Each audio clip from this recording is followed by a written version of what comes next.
बिस्मिल्लाहिर्रहमानिर्रहीम। दोस्तों 1971 की सीरीज़ हमने शुरू की थी। आज उसकी दूसरी वीडियो में हम आपको खुशामदीद कहते हैं। दोस्तों पहली वीडियो में हमने ये देखा था कि किस तरह भारतीयों ने बांग्लादेशी लोगों को बगावत करने पर मजबूर कर दिया और एक फोर्स तश्कील दी जिसका नाम मक्ती बानी रखा गया। मक्ती बानी में तकरीबन 2 लाख के करीब नौजवान शामिल थे, जिनमें ज्यादातर तादाद इंडियन हाजिर सर्विस फौजियों की थी। दोस्तों आज की इस वीडियो में हम देखेंगे कि पाकिस्तान आर्मी ने इस मक्ती बानी फौज का खात्मा किस तरह किया। दोस्तों मक्ती बानी के खात्मे और बंगाली बागी फौजियों को गैर मुसल्लह करने के लिए lieutenant general Tikka Khan martial law administrator और पाक फौज की मशरकी कमांड के कमांडर्स भी थे।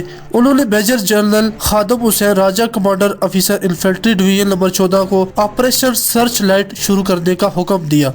ये ऑपरेशन 25 मार्च 1971 को शुरू किया गया। मशरकी पाकिस्तान की हिफाजत पर मामूर इन्फेंट्री डिवीजन नंबर 14 कुल 19 इन्फेंट्री बटालियन पर मुश्तमिल थी, जिनमें से 12 यूनिट्स मगरबी पाकिस्तान पर मुश्तमिल थे, जबकि बकिया 7 मशरकी पाकिस्तान के बंगालियों पर मुश्तमिल थे। ऑपरेशन सर्च लाइट के दौरान 8 tank regiment, 1 motor regiment, Pakistan air force की जंगी तैयारों और पाक बैरियर के जवानों को भी बरकरार लाया गया। 1971 में मशरकी पाकिस्तान की कुल आबादी 7 करोड़ के करीब थी। हाल में ये दुनिया का गुलजान तरीन हलाका है, जहाँ महज 1 डिवीजन और कुछ अजाफी फौज कुव्वत के बलबूते पर बंगाली यूनिटों के तमाम जवानों को गैर मुसल्लह किया जाना था। उसके अलावा ज़राए मवासलात को भी महफूज किया जाना था। हुकूमत दुश्मन और कौम परस्त तलबा रहनुमाओं को गिरफ्तार भी करना था। शहरी इलाकों का नज़्म सख्त संभालने और अमन व अमान कायम करने के बाद मशरकी पाकिस्तान की भारत से मुल्हिक सरहदों को कुल्ली तौर पर बंद करना इनके फर्ज में शामिल था। रेल, दरिया और सड़क जैसे आमदोरफ्त ज़राओं को मक्ती बानी की कंट्रोल से आज़ाद करवाना और साहली इलाकों से बागियों का सफाया और फिर पूरे सूबे से तमाम बागियों का सफाया करना इस डिवीजन की जिम्मेदारी थी, जिसमें ऑपरेशन सर्च लाइट शुरू किया गया। दोस्तों 22 मार्च की रात तकरीबन 1:30 बजे लेफ्टिनेंट कर्नल Z.A. खान और मेजर बिलाल ने कमांडोज की मदद से 23 दहाल मंडी रोड से शेख मुजीबुर रहमान को गिरफ्तार करके मगरबी पाकिस्तान भिजवा दिया। ढाका यूनिवर्सिटी के कौम परस्त तलबा 1 मार्च से 24 मार्च 1971 तक कम व बेश 30 सरकारी और गैर सरकारी मकामात से असला अमलेशन लूट कर जगलनाथ हाल मुंतकिल कर चुके थे। दोस्तों जहाँ बंगाली कौम परस्तों को असला चलाने और बम बनाने की तरबियत दी गई। यूनिवर्सिटी में कौम परस्त तलबा किस हद तक ताकतवर हो चुके थे, इसका अंदाजा इस अमर से भी लगाया जा सकता है कि पाक फौज को यहाँ कंट्रोल हासिल करने के लिए टैंक और मोटर गले भी इस्तेमाल करना पड़ी। 22 बलोच और 18 पंजाब रेजिमेंट के कुछ प्लाटूनों ने महज 2 घंटे की झड़प के बाद यूनिवर्सिटी का कंट्रोल हासिल कर लिया।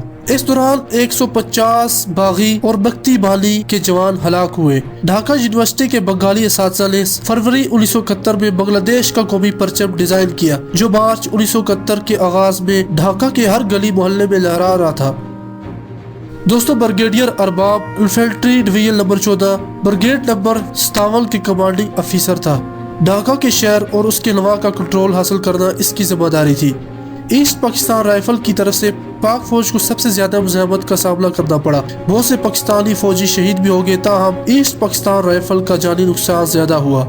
मक्ती बानी फोर्स और इसमें शामिल भारतीय फौजियों को जब ये पता चला कि ईस्ट पाकिस्तान राइफल ने हथियार डाल दिए हैं, तो उन्होंने तेजी से भारत की तरफ भागना शुरू कर दिया। इस फरार के दौरान हजारों की तादाद में मक्ती बानी के गुरीलों को गिरफ्तार या फिर हलाक किया गया। इस तरह मशरकी पाकिस्तान की रिजर्व पुलिस फोर्स के 2000 जवानों को भी आसानी से गैर मुसल्लह कर दिया गया। दोस्तों भारत का ख्याल था कि east Pakistan rifle, reserve police और मक्ती बानी फोर्स के जरिए ढाका के शहर आसानी से हासिल किए जा सकते हैं। इनके मंसूबे में पाक फौज का कत्लेआम और ढाका छावनी का कंट्रोल हासिल करना भी शामिल था, मगर महज 2 रोज में पाक फौज ढाका के शहर में अमन व अमान कायम करने और दीगर मकासद हासिल करने में कामयाब हो गई थी। इन दिनों में पाक फौज से मुकाबले के दौरान तकरीबन 7000 मुल्क दुश्मन अनासर हलाक हुए और हजारों अफराद को असला व अम्मुनिशन की भारी मकदार के साथ गिरफ्तार किया गया। दोस्तों ढाका के बाद चट्टाकांग मशरकी पाकिस्तान का दूसरा अहम तरीन शहर है। यहाँ बंदरगाह, बहरी फौज का मशरकी हेड क्वार्टर और ईस्ट बंगाल रेजिमेंट सेंटर भी वाक़ है, जहां 2000 बंगाली सिपाही मुतय्यन थे, जिनके मुकाबले में 30 बलोच रेजिमेंट के महज 300 जवान मुतय्यन थे। ईस्ट बंगाल रेजिमेंट सेंटर का कमांडेंट एक बंगाली ब्रिगेडियर मुहज्जमदार कर रहा था, जिसने खुफिया तौर पर शेख मुजीबुर रहमान और भारत के खुफिया अदारों से रब्ता कर रखा था और गैर बंगाली मुसलमानों के कत्लेआम में भी मुलव्वस था।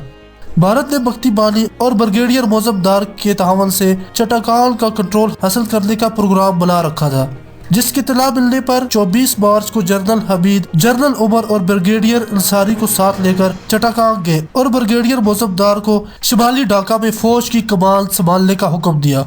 ब्रिगेडियर मोजमदार जनरल हमीद का असल खेल न समझ सका और हेलीकॉप्टर में सवार होकर ढाका चला गया, जहां उसे गिरफ्तार करके मगरबी पाकिस्तान भेज दिया गया, जबकि ब्रिगेडियर अंसारी को चटाकान कैंट का कमांडर मुकर्रर कर दिया गया। इस सूरत हाल को देखते हुए 18 ईस्ट बंगाल रेजिमेंट के बंगाली कमांडर मेजर जियाउर रहमान ने बगावत करते हुए मगरबी पाकिस्तान के कमीशन और नॉन कमीशन अफसरों को गिरफ्तार करके कत्ल करना शुरू कर दिया। इसने चटाकान शहर और कैंट के बहुत से इलाकों पर कब्जा कर लिया, शहर में दाखिले के रास्तों पर रुकावटें खड़ी कर दी और पुलों को धमाका करके उड़ा दिया। फ्रंटियर फोर्स की भारी तादाद को जो ढाका से चटाकान का कंट्रोल हासिल करने के लिए आ रही थी, शहर से 14 मील दूर अचानक हमला करके शहीद कर दिया। 28 मार्च को कैपिटा में कायम रेडियो स्टेशन पर कब्जा करके वहां से बांग्लादेश की खुद मुख्तारी का ऐलान भी कर दिया।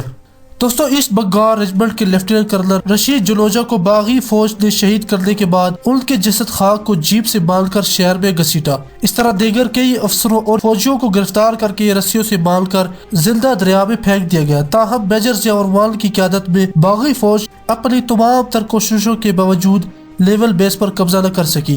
पाकिस्तान एयरफोर्स के 2 F-84 सेबर त्यारों ने फजाई बमबारी करके कैपिटा का रेडियो स्टेशन तबाह कर दिया।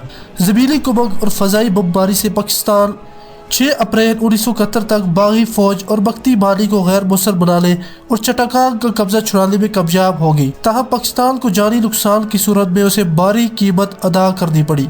यही मेजर जियाउर रहमान बाद में बांग्लादेश का सदर भी बना। दोस्तों, ब्रिगेड नंबर 53 के कमांडर ब्रिगेडियर इकबाल शफी ने 14 ईस्ट बंगाल रेजिमेंट को ब्रह्मन बारिया पहुंचने का हुक्म दिया, जहां मगरबी पाकिस्तान के फौजियों ने उनके गिर्द घेरा डालकर उन्हें हथियार फेंकने का हुक्म दिया। इसके बाद बहुत जल्द कोमिला को मक्ती बानी फोर्स से भी साफ कर दिया गया।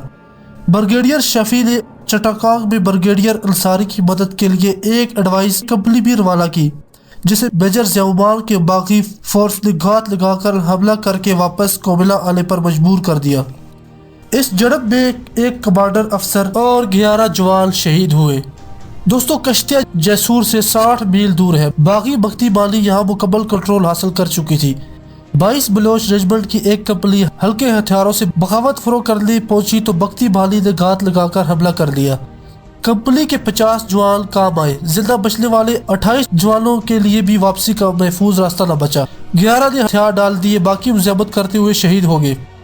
16 अप्रैल को पाक फौज कश्तिया पर दोबारा कंट्रोल हासिल करने में कामयाब होगी। दोस्तों, पंबा पर कंट्रोल हासिल करने के लिए 28 पंजाब रेजिमेंट की एक कंपनी राजशाही से रवाना की गई, जहां ईस्ट पाकिस्तान राइफल के 900 बागी जवानों ने कब्जा कर रखा था और उन्हें पाक फौज की पंबा रवानगी का भी इल्म बहुत पहले से हो चुका था। शहर के बाहर जवानों को घात लगाकर शहीद कर दिया गया।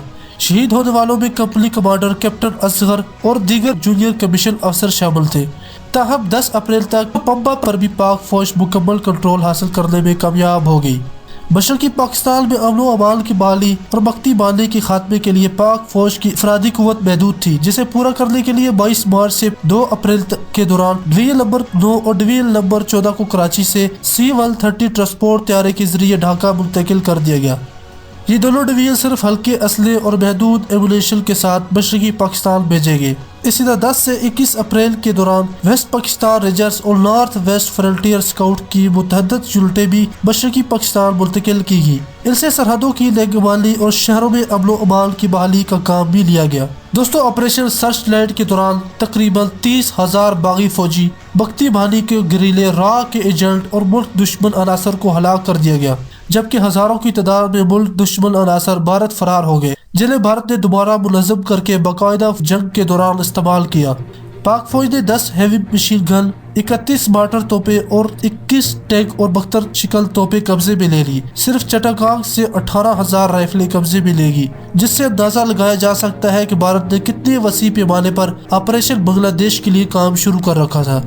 इंसानियत का बहुत ज्यादा कत्ले आम हुआ जो कि मक्ती बानी के गुरिल्लों ने किया। आने वाली वीडियो में हम आपको ये बताएंगे कि मक्ती बानी के लोगों ने बंगाल के लोगों को किस तरह कत्ल किया। ये आने वाली वीडियोस में हम आपको बताएंगे। दोस्तों अगर आपको वीडियो पसंद आ रही है तो और दोस्तों को भी सुनाइए और हमारे चैनल को सब्सक्राइब कीजिए। दूसरे चैनल अल्टाफ को भी सब्सक्राइब कीजिए जिसका लिंक डिस्क्रिप्शन और कमेंट्स बॉक्स में होगा। हमें इजाज़त दीजिए। खुदा हाफिज़।